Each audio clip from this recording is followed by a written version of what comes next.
Hello, everybody. Welcome to the 11th episode of the CrossForge Gaming Podcast. I'm your host today, Assad, and I am joined with a good friend of mine, Nathan Davis. Say hello. Hello. Uh, Today we have a episode about video game addiction and GameStop being up for sale. I hope those two aren't related. uh, but before we get into that, we like to see how our panelists, or in this case, panelist, is doing this week. So, how are you doing today? Well, been doing pretty well. Had a big move at work today. They moved us out from our old building because the lease was up. And so now I'm over in our company's data center. I'm sharing a bullpen with five other people in a little cramped conference room. But, hey, they're still giving me a paycheck. So, That's always a plus. You have air conditioning in there at least, right? oh, yes, it being a data center, they do keep it well air conditioned. That's good because I can imagine it'd be pretty hot otherwise. Well, this particular building is where the Peak 10 regional data center for the Southeast is located. And if you don't know who Peak 10 is, Peak 10 is one of the big major backbone providers for a lot of businesses. Okay. They do a lot. They do a lot of. They are, you know, they are the Comcast for businesses, except they act as the internet service provider for businesses who need bandwidth limitations beyond those of a typical internet service provider.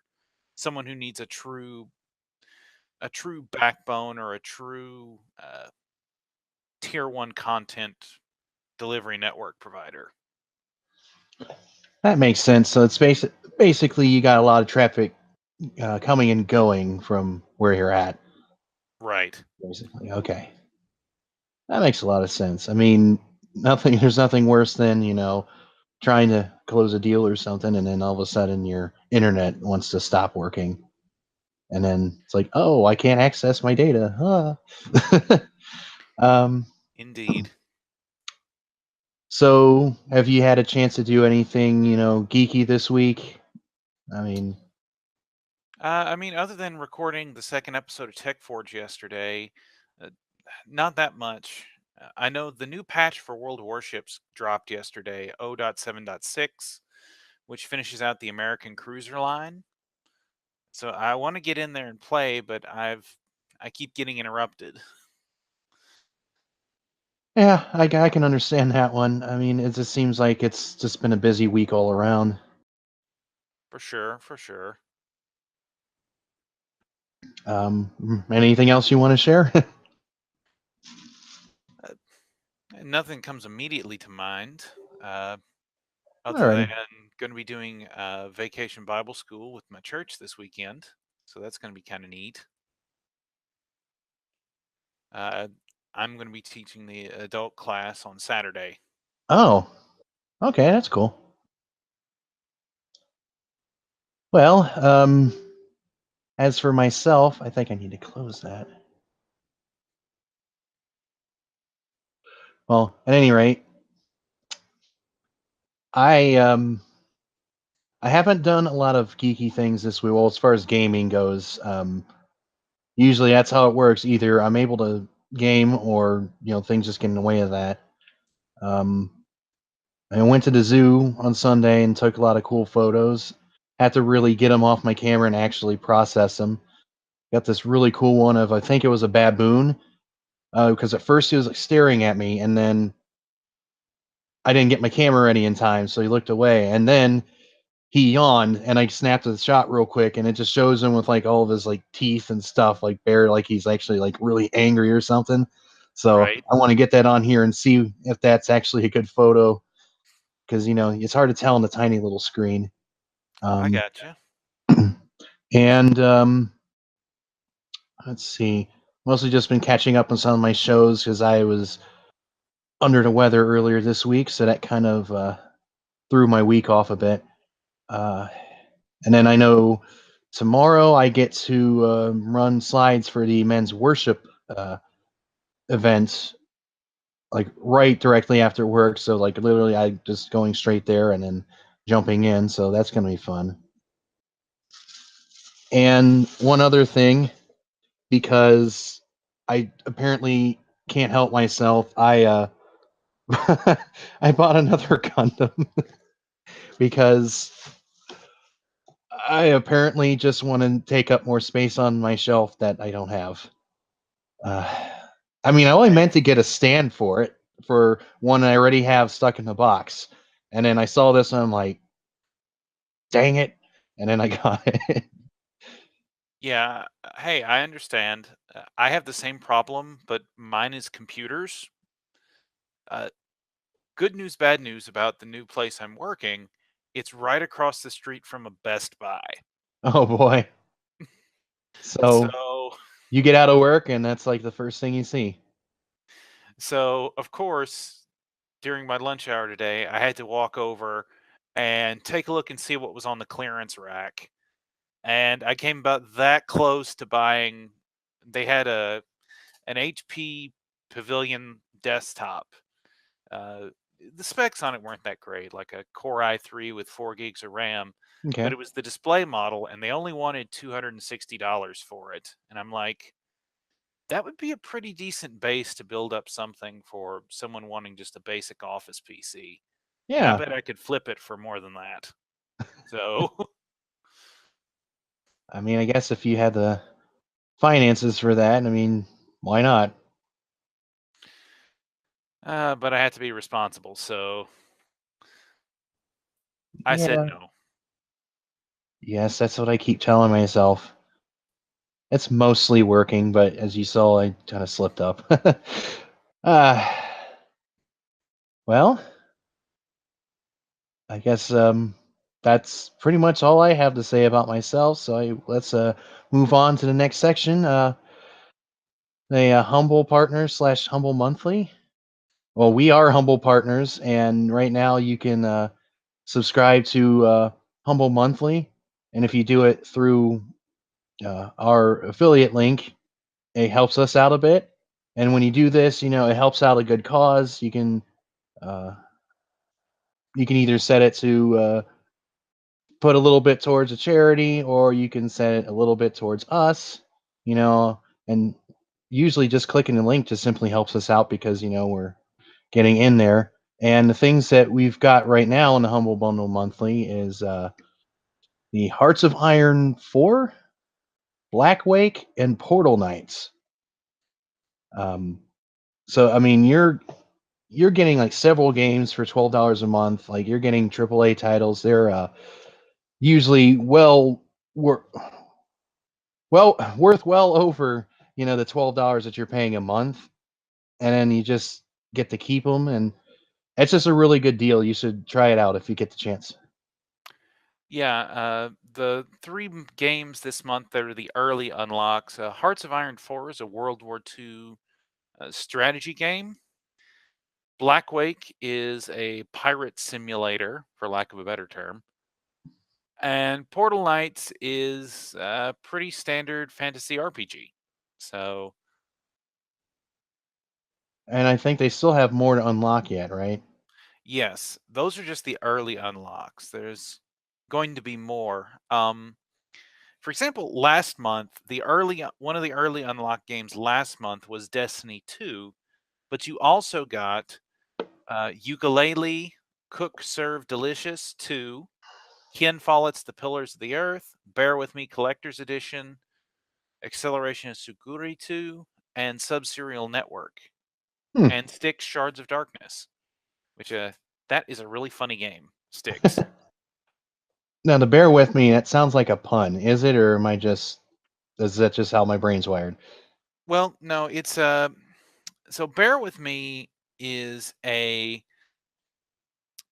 it's you play a girl's teddy bear, but the whole thing is Hmm. filmed and done in this film noir style where the teddy bear is where you as the teddy bear is basically this hard-boiled noir private detective.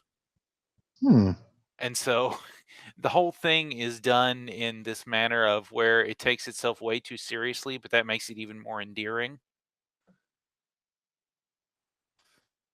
The base game itself, I think, is actually free on Steam, but the collector's edition adds a number of things. If I remember correctly, the collector's edition adds the soundtrack and a couple of other.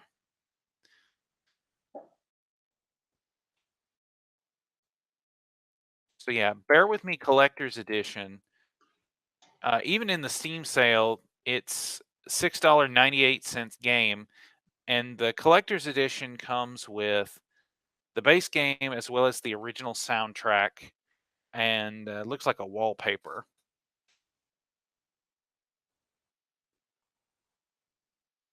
Okay. Let's see. Is looking. I mean, I'm not sure myself if I would be willing to get a collector's edition for this one. I mean, usually it's a yeah, I'm not usually into like the collector's edition that has stuff like this, unless it's like a physical collector's edition. You know, so I have something nice to put on my shelf. I'm weird that way, I guess, but it seems like a pretty cool game. Yeah, the way the description describes it is an Ooh. episodic noir adventure game where you help Amber try to find her missing brother with the aid of her trusty friend Ted Bear, a grumpy old noir detective. I might have to check this out, especially since you said the base game's free. Yeah, the base game is free. Of course, if I would have subscribed to the Humble Monthly, I would have had it by now. Alrighty. True. This seems like a good time as any to jump into the video game addiction. Oh boy. Speaking of Steam sales and all that. So yeah, this one apparently caused a bit of controversy the over in the community group on Facebook. Um, there were some people that seemed to get a little defensive about it. That the idea of listing gaming addiction as a disorder. I think some of the responses may be a little overblown, but I also think it isn't something that can be easily written off either. So Yeah. I'll let you get into the article before we go any further with that, though. I guess the main distinction here is basically you've got those people who are going on these gaming binges that are going like multiple days, whatever, with very little rest or food or anything. Which I don't know how someone can go without eating. I mean, I can game for hours and stuff, but I need to eat. But I think that's more of where they're coming from on this, rather than just oh, everyone who plays games has a disorder, which I think that's probably the knee jerk reaction that most people are having to this. Uh, And I don't think it helps that this article didn't, but there's been several other articles related to some of the other changes the World Health Organization has made in regards to uh, the ICD 11th edition, which is the ICD is basically their international diagnostic codes for uh, determining things, basically for diagnostic things and for codifying a medical condition. The uh, so I know where I come down on this. The World Health Organization, being a division of the United Nations, uh, it, it's an important and critical task that they're doing. right. But I think where a lot of gamers sometimes get a little bit defensive and a little bit edgy with this is for so long we've been listening to people say absolutely ludicrous things about gaming. Things like, well, games make you violent, or Hmm. games, warp the minds of children. And because we have fought so long and so hard against this stigma with video games that, video games are a medium that aren't worth your time, that are just time wasters, that are just that have no net positive for society. That I think it gets our hackles up as gamers when Right. people start saying, well, gaming addiction should be classified as a disorder. Largely because that term gaming addiction, at least the way it's used in the popular media, is not clearly defined. Now, I will give the WHO credit in that their Department of Mental Health and Substance Abuse did have a very definite definition of what they consider gaming addiction. Um, it's not someone who plays Fortnite every day is not necessarily has a gaming addiction. I'd suggest they have other problems, but I kid. But Well, just having a conversation with someone about one of their friends, spending like over $300 on Fortnite just for the V Bucks or whatever. I can kind of see where you were going with that. yeah, it's so the exact definition the World Health Organization uses is this: gaming disorder is defined in the draft 11th revision of the International Classification of Diseases, or ICD 11, as a pattern of gaming behavior, whether digital gaming or video gaming, characterized by an impaired control over said gaming, increasing priority given to games over other activities to the extent that gaming takes precedence over other interests and daily activities, and continuation or escalation of gaming despite the occurrence of negative consequences. For gaming disorder to be Yeah. diagnosed, the behavior pattern must be of sufficient severity to result in significant impairment in personal, family, social, educational, occupational, or other important areas of functioning, and would normally have been evident for at least 12 months. So basically, the type of things that's talking about are when you end up skipping out of your job just to play this game that you have, even though your job is likely what's allowing you to be able to play the game. And then also you got people who are getting hospitalized, for being dehydrated and all that. Or even worse, some people are dying just because their body can't take the strain that's pushed on them. And that's definitely at the point where it gets a bit too far.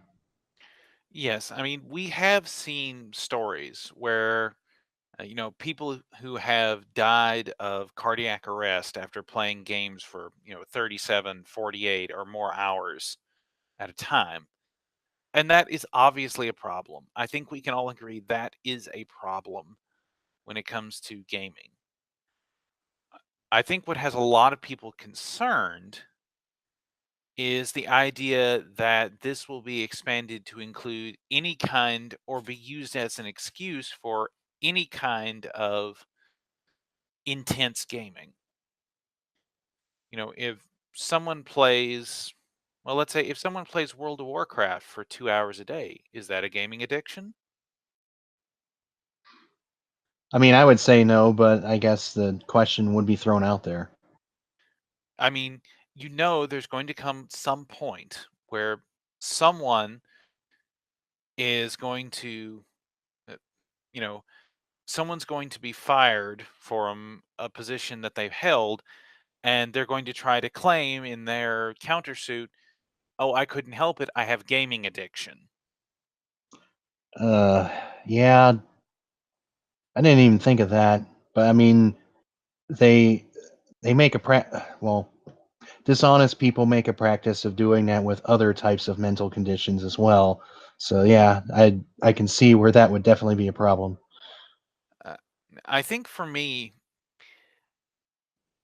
I think I know the concern for me looking at this is even though their definition I think is a solid start, I think it's a little bit too vague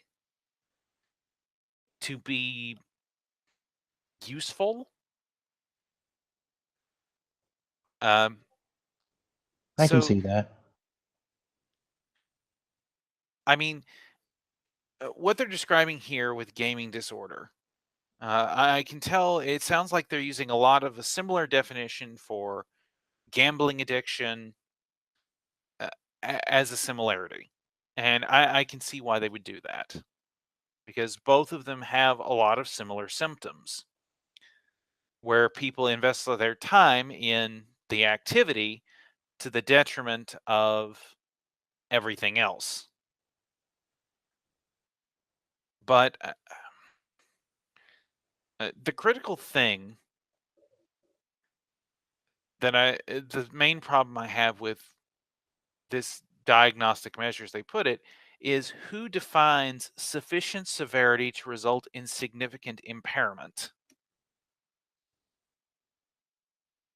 Well, I would think probably uh, probably people like psychologists or psychiatrists. I can never remember the differentiation between the two, even though I took a class on it.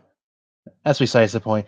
Um, they would probably lend themselves to referring to like medical professionals, in the field of that to clear things up, which may or may not be a good thing, depending on the person in question, I suppose.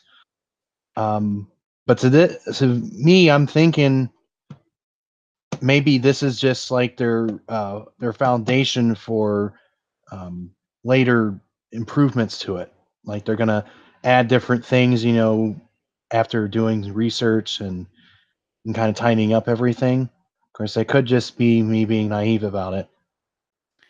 Well, and like I said, I think some of the uproar has less to do with this specific inclusion and more with how they're reclassifying other things within the ICD 11 that makes it seem like maybe there's an agenda bias. I know, in particular, the article that caused so much controversy over in the group was one where they were reclassifying, uh, in particular, transgenderism as no longer a mental disorder. They were Yeah, reclassifying it with other sexual, what do they call it? Sexual health functions.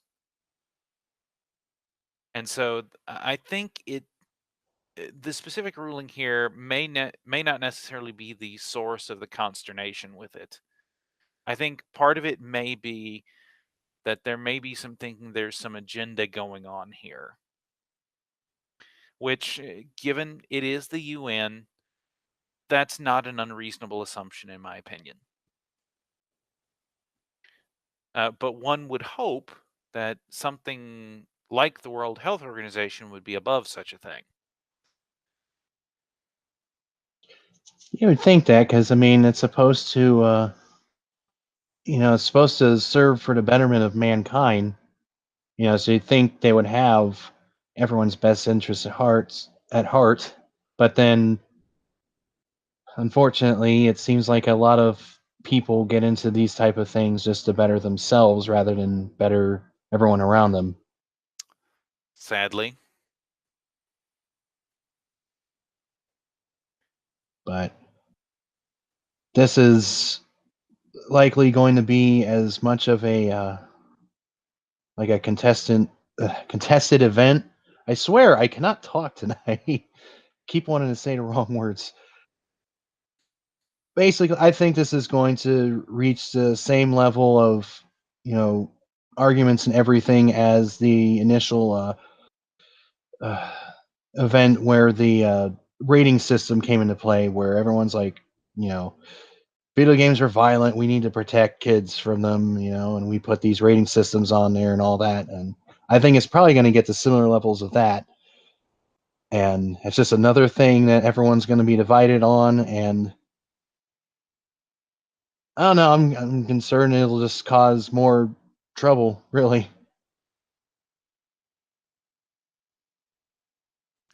And I mean, this isn't exactly something necessarily new. Um, uh, Internet gaming disorder was originally added to the American Psychiatric Association's Diagnostic and Statistics Manual, 5th edition, or the DSM-5, in 2013. And so, honestly, in that respect, the World Health Organization is a bit behind the curve. Okay. Uh, in the DSM-5, internet gaming disorder, let me see, I had the definition here.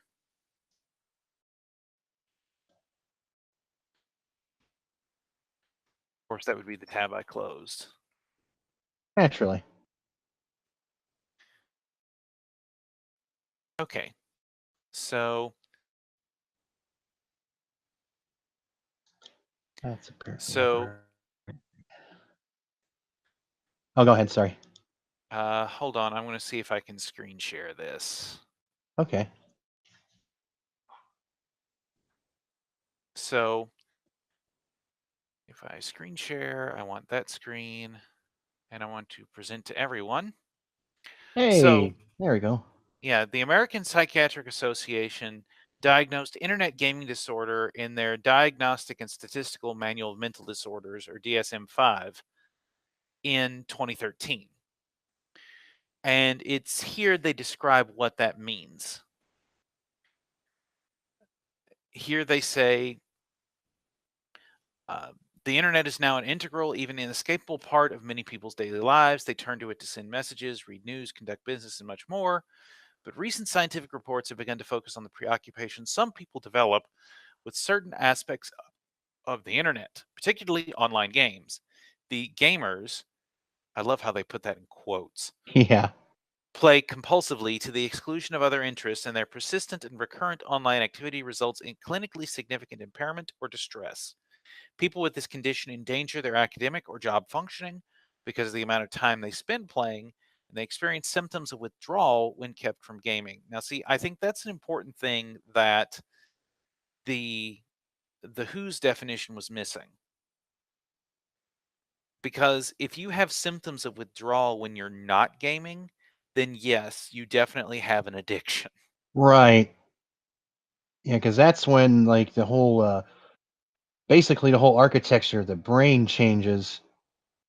We're taught it's how's it like basically it's more focused on the frontal lobe, and then like the Hmm. rest of the brain kind of starts looking more like old cauliflower than a brain.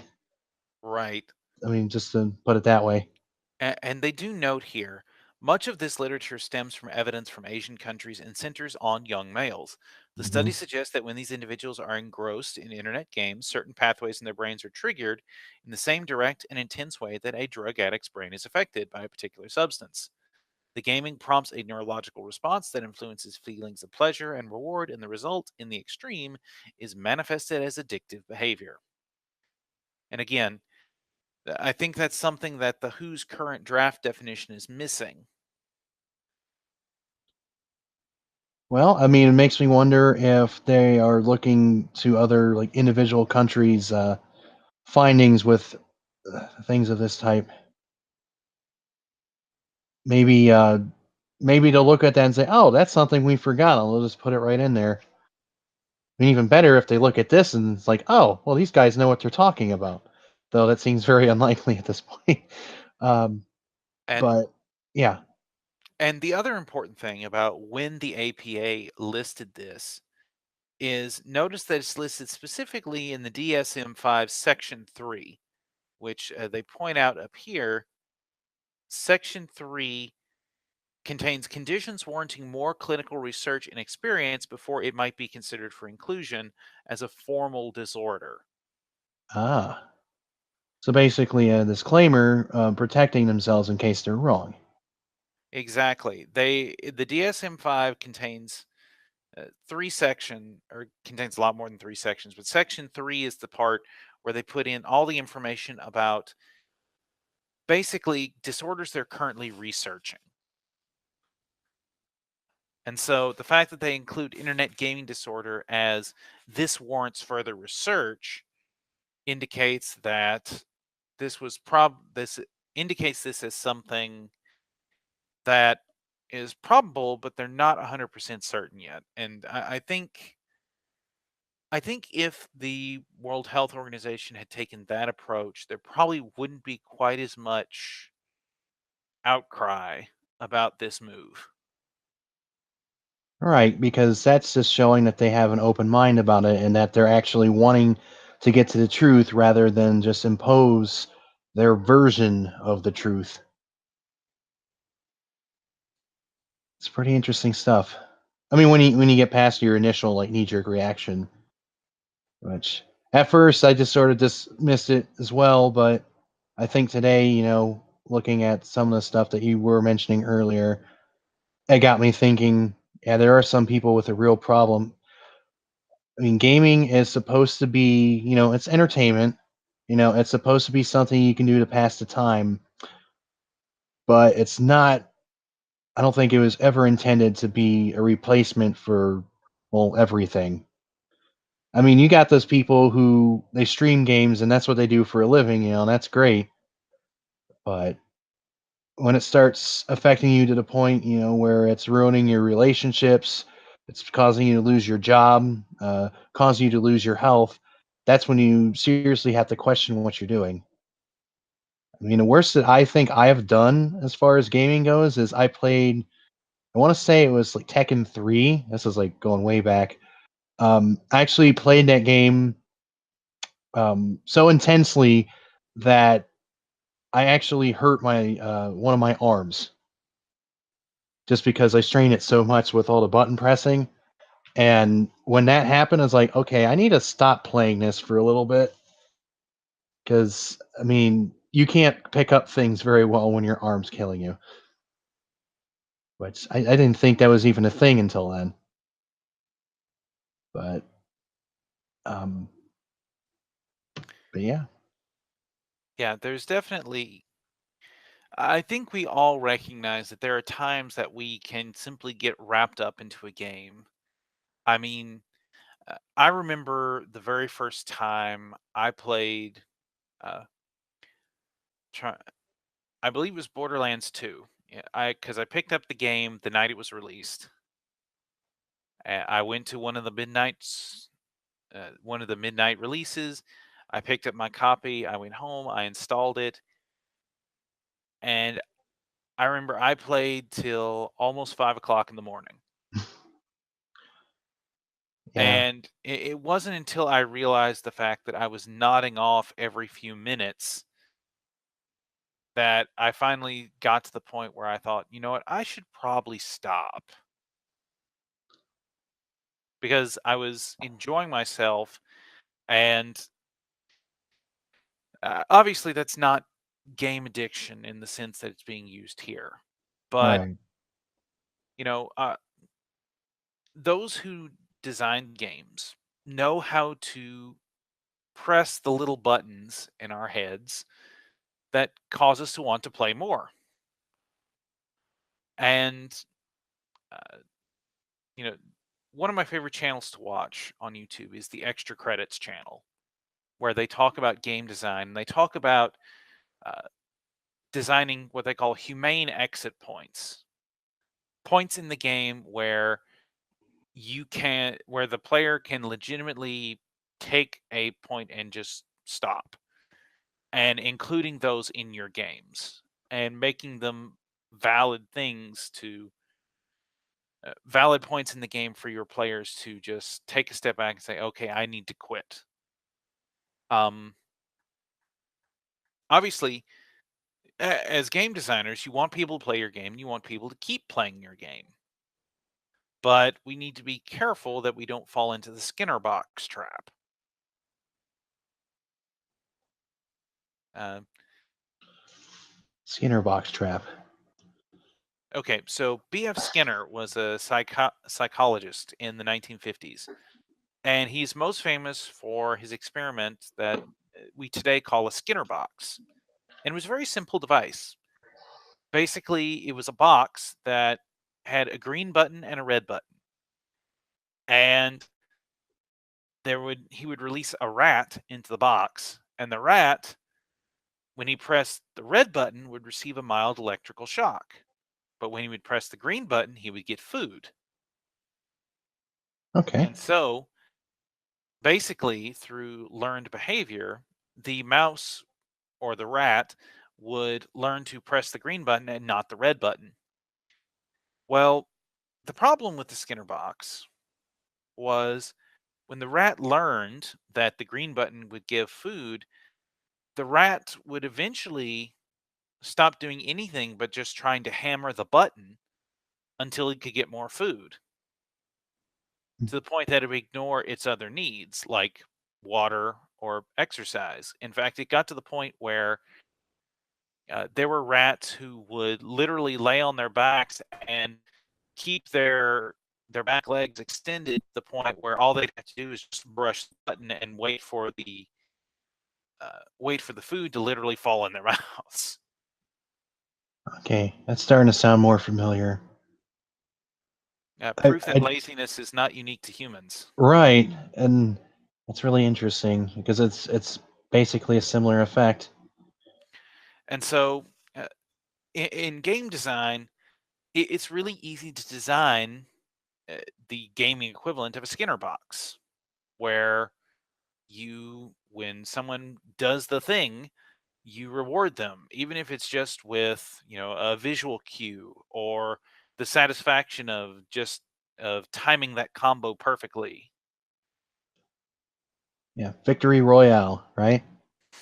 Right. Yeah, You know, that the you did it. yeah, that that's a little depressing actually. It sounds really sinister, and it can be, but it doesn't have to be. Right. Unfortunately, there are those out there who know that by making Skinner box style games, that they can prey upon the very people that we're talking about who would suffer from these gaming disorders, as the World Health Organization is trying to classify them, because they're the ones most susceptible to this style of thinking.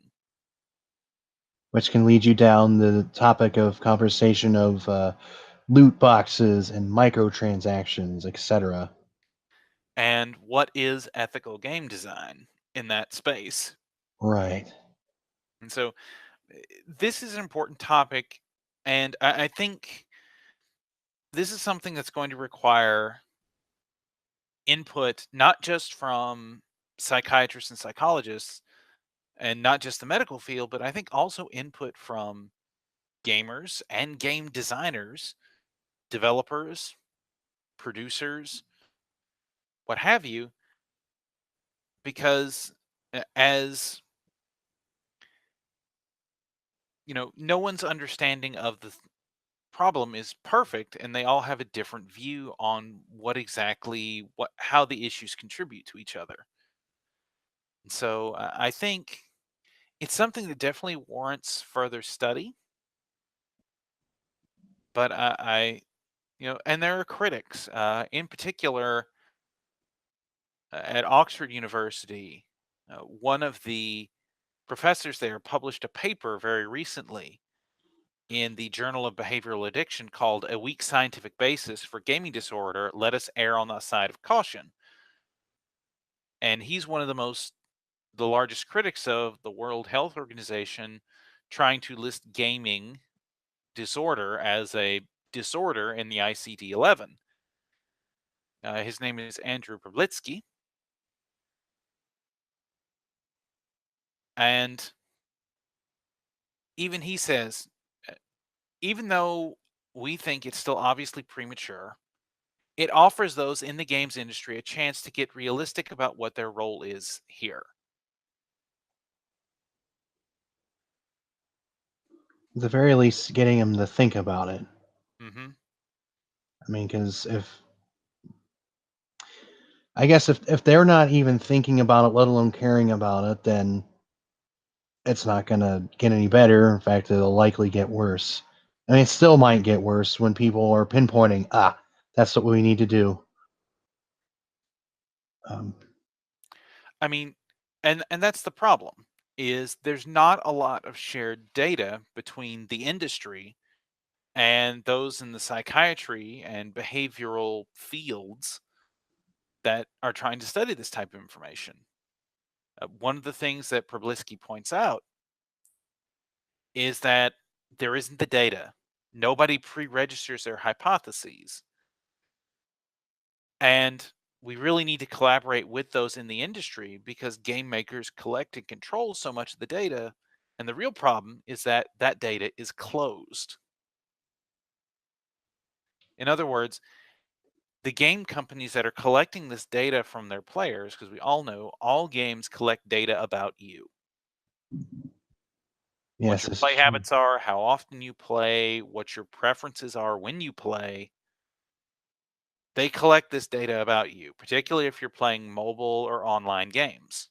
Right. They're trying to use that data to figure out how to get you to play the game more. But, those in the field want to use that data to try and find out, is there ways that we can design the game to leave these ethical, humane exit points in the game?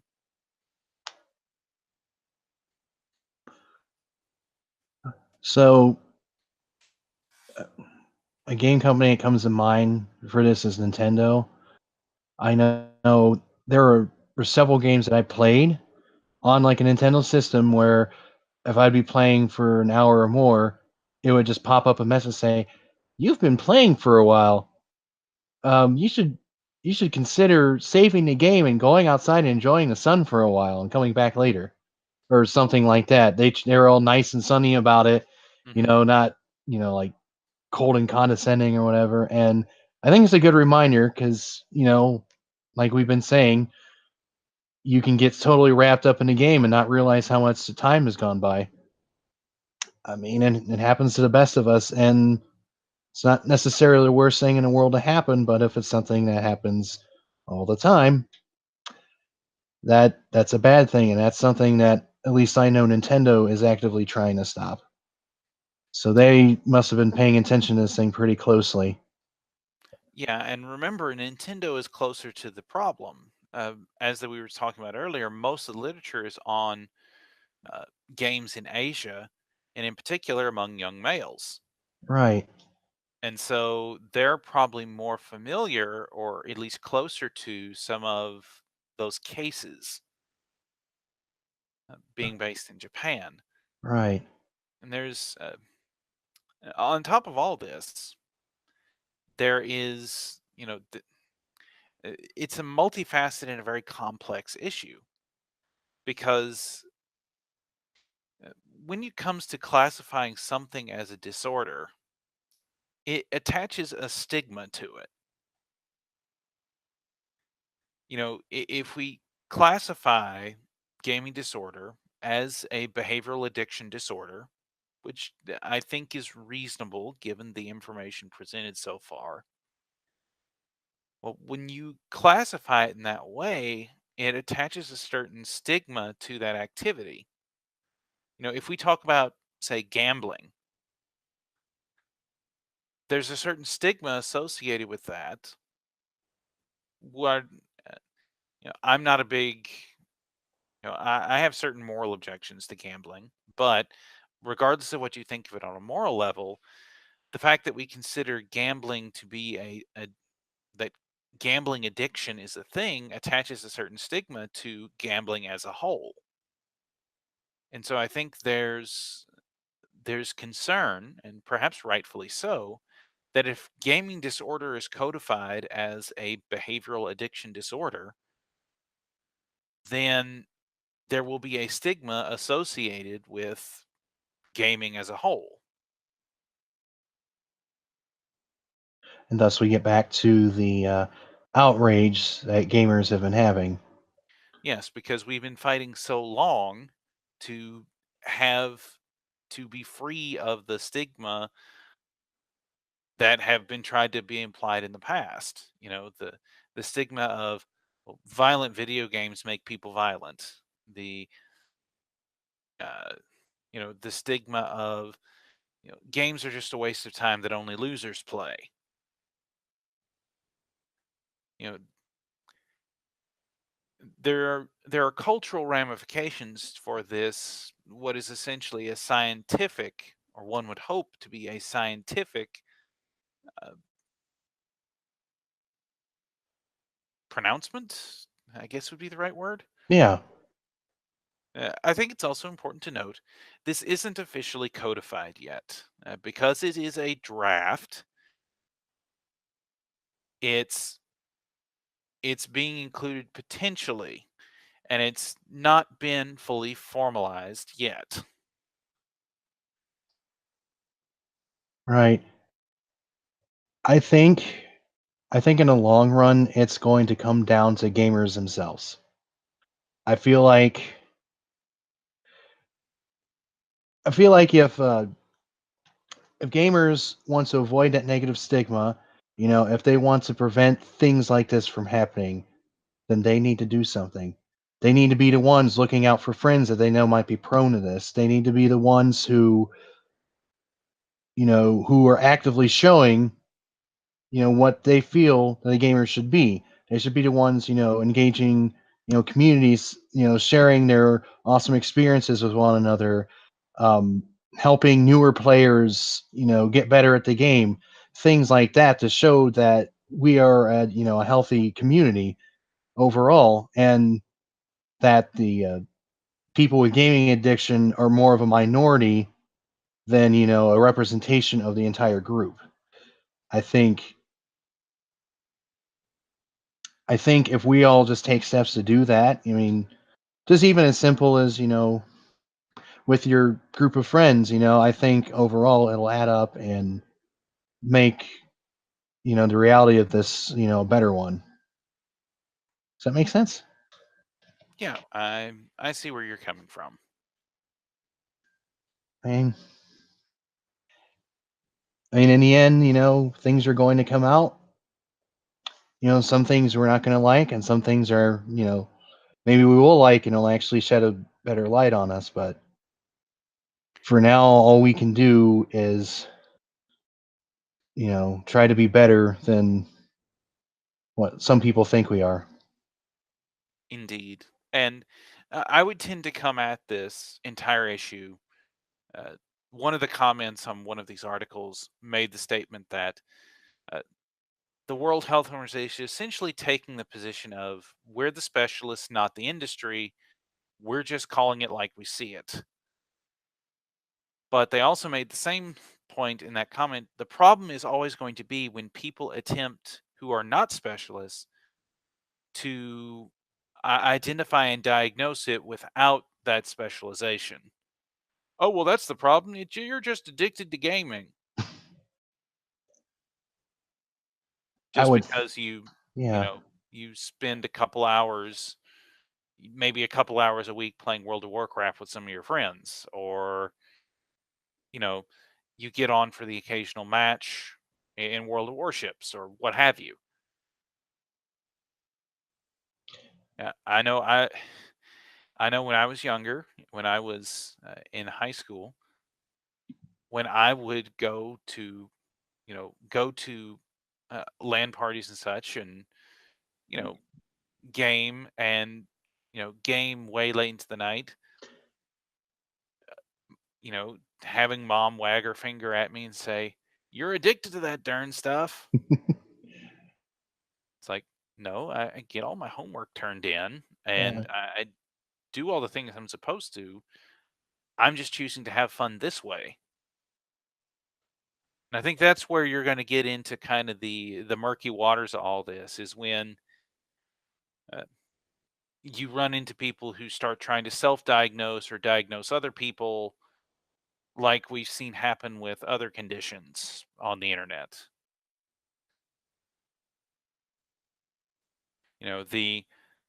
I can't stand for things to not be in a particular order. That must mean I have OCD.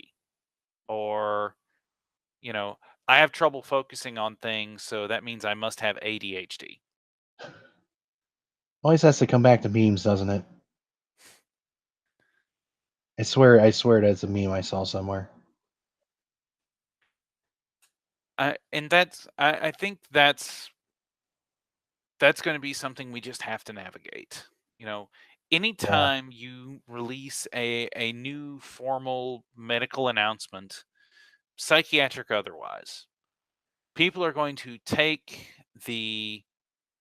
take that and they're going to run with it in ways you don't want them to. It's like the old meme of eggs are good for you this week, but they're bad for you next week. Oh no, Yeah. wait, they're good again. Oh no, wait, they're bad again. Because people don't understand or don't take the time to understand how scientific literature reads. And yes, uh, like there was a study just this past week I read that linked, you know, eating pizza at least once a week has been linked with losing weight. But if you just read the headline, you think, oh, great, that means I can eat pizza and I can lose weight. Well, no, that's not what the study was actually looking at. The study found a correlation between people who eat certain higher caloric diets versus those who try to versus a control group that tried to eat a low calorie diet, and found that certain higher caloric diets, such as those that have pizza on occasion, can promote greater weight loss in the long run instead of the yo-yo effect that you tend to see with lower caloric diets. But again, if you just read the headline, you wouldn't get that. So basically, we need to look deeper into it rather than just see what's on the surface. Yeah, and I think that's a good summary for the entire issue. Is we need to look past the surface level thinking that comes with the issue and start looking at it seriously and realistically, both from the psychiatric end, from the game development end, and from the as gamers end of the issue. Yeah, I can't think of a better way to wrap that up. Um, so, our next segment is about Twitch Prime. So, Twitch Prime is a service. It's basically like a premium version of Twitch that actually comes with your Amazon Prime subscription. So, if you have Amazon Prime already, this comes with it. It's going to allow you free in-game loot every month, plus some exclusive and surprises. You'll get ad-free viewing and a free channel subscription every 30 days. So if you feel led to, you could use that free subscription on, our Twitch channel, uh, Twitch TV/CrossForge Gaming. Um, you can also, um, oh wait, no, that's pretty much it. My bad. So some of the things they have right now is they have an ultimate supply drop pack for Call of Duty World War II. There is an exclusive Neverwinter item bundle included this month. On Heroes of the Storm, you can get 5 rare Nexomania loot chests. And Warframe, you get a free Prime with Twitch Prime. I'm not exactly sure what that means, but it sounds pretty impressive. And then you also get some free games. I can't read what those are. They're tiny. But there's also a Fortnite pack because everyone needs more Fortnite stuff.